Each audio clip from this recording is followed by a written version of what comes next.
महाराज जी, श्री जी की कृपा से मैं 7 साल से प्रतिदिन मंदिर जाता हूँ, प्रतिदिन नाम जप भी करता हूँ। पर मेरे जीवन में जब भी कोई प्रतिकूलता आती है या कोई कार्य सफल नहीं होता, तो मेरे शरीर के रिश्तेदार मुझे कहते हैं, कहाँ गए तुम्हारे भगवान? प्रतिदिन मंदिर जाने का क्या फायदा हुआ? जब वो ऐसा कुछ भगवान के विषय में बोलते तो मुझे बहुत गुस्सा आता है। महाराज जी, मेरा मार्गदर्शन करें। देखो, अज्ञानी जन तो कुछ भी बोलते रहे। अभी मंदिर जाना या कुछ भी सत्कर्म करना नई खेती है, पर माल तो पुराना ही खाना पड़ेगा। अभी पूर्व स्टॉक है गोदाम में, वही चलेगा। फसल आगे वाली जब आएगी तो उन जो भी प्रश्न करे कि मंदिर जाते हो तो क्या हुआ, तो किसान पहले खेती तैयार करता है, फिर बीज बोता है, फिर सिंचाई करता है, महीनों सेवा करता है, खूब पैसे लगाकर उसे बल प्रदान करता है खेती को।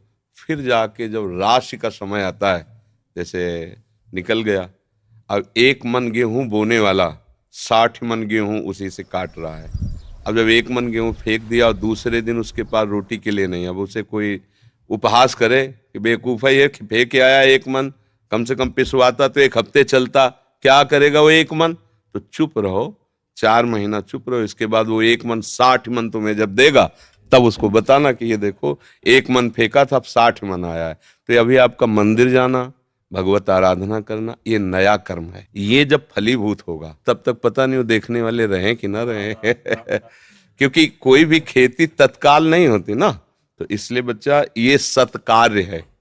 सत्कार्य कभी व्यर्थ नहीं होता। जब असत कार्य नहीं बिना दंड दिए रहता, तो सत्कार्य तुम्हें मंगल किए बिना कैसे रह सकता है। हाँ, ये जरूर है कि पूर्व जन्म के हमारे कुछ ऐसे कर्म हैं जो हमें भोगने ही पड़ेंगे। हाँ, तो इसमें कभी भगवान पे अश्रद्धा न करे। हाँ, उसको जैसे हम कई बार सत्संग में सुनाया है, उदाहरण से बात समझ में आ जाती है। एक दो मित्र थे, स्कूल में साथ पढ़ते थे। जब थोड़े सयाने हुए तो एक गलत मार्ग में चला गया। धनी घर का था, शराब पीना, वैश्यागमन करना, जुआ खेलना, बस ऊट पटांग गनत। और एक था गरीब घर का था, वो गंगा नहाना, नाम जप करना, मंदिर जाना, ऐसे शुरू कर दिया। अब जो जिस मार्ग में चलता उसमें उसकी और बढ़ोतरी होती, वो और गंदा, ये और भगत। तो इसने ब्याह भी नहीं किया, नाम जप, और वो तो मतलब जितनी गंदगी। एक दिन दोनों मित्रों की मिलान हो रही थी, वो उधर से आ रहा था और ये इधर गंगा नहा के नाम जप करते हुए जा रहे थे। तो जे देखा मित्र से इतना बड़ा खजूर, खजूर काटा होता ना, इतना बड़ा काटा पार कर गया। वो भगवान का नाम लेते हुए बैठ गए और वो लॉन्ग बूट पहने हुए नशे में एकदम। बोले, देख लिया तेरे भगवान ने क्या किया, पूरा जीवन हो गया ना गंगा नहाते हुए, अब क्या? देख देख मेरे पास वैभव, क्या कमी है। लोग जहां जाते हैं 4 लोग आओ आओ बैठते हैं, मौज मस्ती, कहते थे हमारे साथ रहे, मौज मस्ती में रहेगा। अब इतना कह के तो चला गया। 4 कदम बढ़ने पर उसको एक अटैची मिली जिसमें हीरे थे। लौट के फिर आए, बोले, देख रहे तेरे कांटा लगाओ मेरे। अब तो उसका विश्वास नष्ट हो गया कि यार मतलब वास्तविक कुछ रहे ये सब, गंगा नहाना है सब। इतने में जब किसी का विश्वास टूटता है तो भगवान उसको, जैसे आपको यहाँ भेज दिया, या भगवान स्वयं समझा देंगे। क्योंकि विश्वास भगवान पे किया ना, तो वही समझा, ये ड्यूटी है उनकी, वो समझा देते। कोई ऐसा शास्त्र पढ़वा देंगे, कोई प्रवचन सुनवा देंगे, अच्छा ऐसा आपके या अंदर ही विवेक जागृत, ये उनके हाथ का बात है, वो क्या करते हैं। भगवान एक ब्राह्मण के रूप में, वयोवृद्ध तपस्वी, अरे बेटा तुम्हारे कांटा लग गया क्या? राम राम। बोले, नाम मत लो, पूरा जीवन हो गया नाम लेते हुए, हमको क्या मिला? वो हमारा मित्र है, शराब पीता, व्यभिचार करता, नाना प्रकार के, और देखो उसे अटैची में, यहाँ भोजन की व्यवस्था नहीं, पूरा जीवन हो गए। बोले, पहले कांटा निकाल लेने दो। वो भगवान थे, इस सर से कोई पीड़ा नहीं। कहा, बेटा तुम देखना चाहते हो कि उसको ऐसा क्यों है, तुम्हें ऐसा क्यों है? तो जैसे टीवी चल दे ना सीरियल, ये देखो, चिप लगा दे तो पूरा सीन, और उसको पूर्व जन्म का सीन दिखाई देने लगा कि ऐसा भयानक पापाचरण पूर्व जन्म किया था, इस जन्म में इसी क्षण सूली की सजा मिलनी थी। उससे पूर्व में राजा लोग सूली की सजा देते थे। सूली के एक भाले जैसा यंत्र ऊपर से जाके छोड़ दो, गुदा द्वार में ऐसे घुस जाए, वो तड़पता हुआ कितने घंटों में, मतलब बहुत बुरी मृत्यु, बहुत बुरी मृत्यु, जैसे क्रूश की सजा, गाड़, बहुत बुरी मृत्यु। वो तुम्हारे इस भजन के प्रभाव से सारे पाप नष्ट हो गए, एक खजूर के कांटे में निकल गया। अब तुम्हारे पाप नष्ट हो गए, अब ये पुण्य और पीछे का पुण्य दोनों मिल रहे हैं। आगे चलकर तुम्हारी ऐसी उन्नति होगी जो सदा सदा के लिए सुख प्रदान करेगी। और इसका पूर्व जन्म का इतना पुण्य था कि इस समय इस प्रांत का ये राजा होता, पर इसने व्यभिचार करके पाप करके सारे पुण्य नष्ट कर दिए। अब इसको जो एक अटैची में हीरे जवाहरात मिले खाली, बस समाप्त उसका पुण्य। इसको जहां भोगेगा तहां पूर्व का पाप और अभी का पाप जब मिलेगा तो ऐसे ब्लास्ट होगा कि देखने लायक नहीं रहेगा ये। अब उसको विश्वास हुआ कि हाँ ये बात, बोले तो कभी हम नहीं छोड़ेंगे भजन। बोले हाँ, भजन व्यर्थ नहीं होता। वर्तमान में देखा जाता है कि सत्य से चलने वाला, भजन करने वाला दुखी हो सकता है, और गंदा आचरण करने वाला बढ़िया। पर ध्यान रखना, वो बढ़िया तब तक है जब उसका पूर्व का पुण्य चल रहा है। जहां वो खत्म हुआ फिर देख लेना क्या बढ़िया है।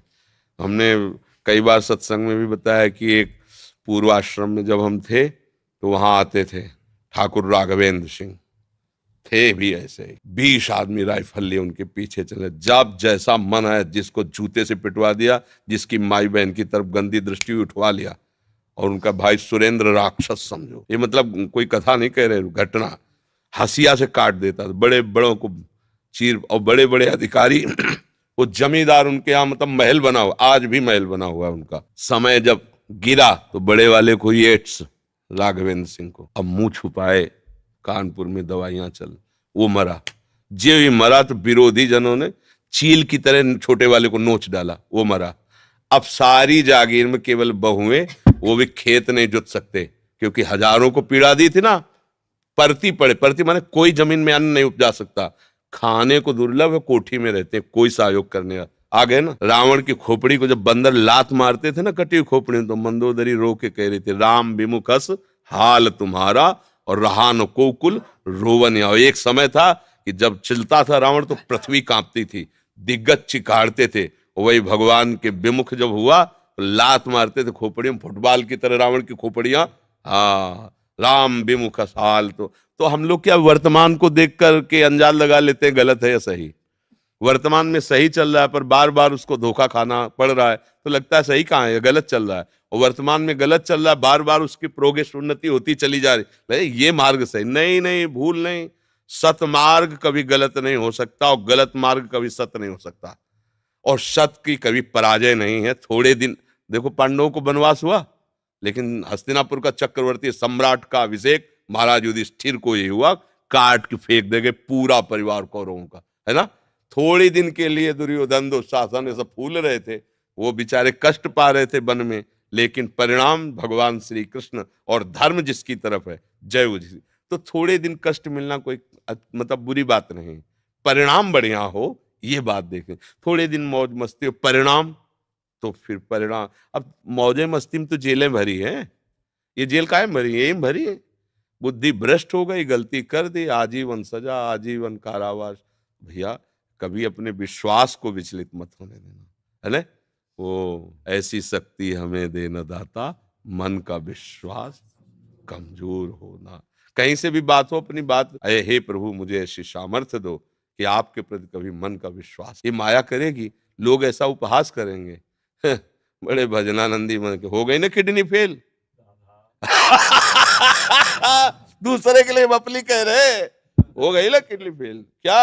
अब ये प्रोग्राम पीछे का चल रहा है। हमारी नई खेती है, ये देख लो। नहीं, आप नौजवान राधा राधा ऑफिसर रैंक के लोग नौकरी छोड़कर बाबा जी बने बैठे, ये हमारी कमाई है। और ये हमारे पीछे की पूर्व जन्म का कोई पाप, माँ के गर्भ से ही ऐसी रचना की किडनी की कि अब जाकर कोई फेल हो गई। ये गर्भ से ही होता है, पॉलिसिस्टिक किडनी डिजीज, ये एक रोग होता है जो माँ के गर्भ से इसकी रचना होती है, ये वंशानुगत आता है।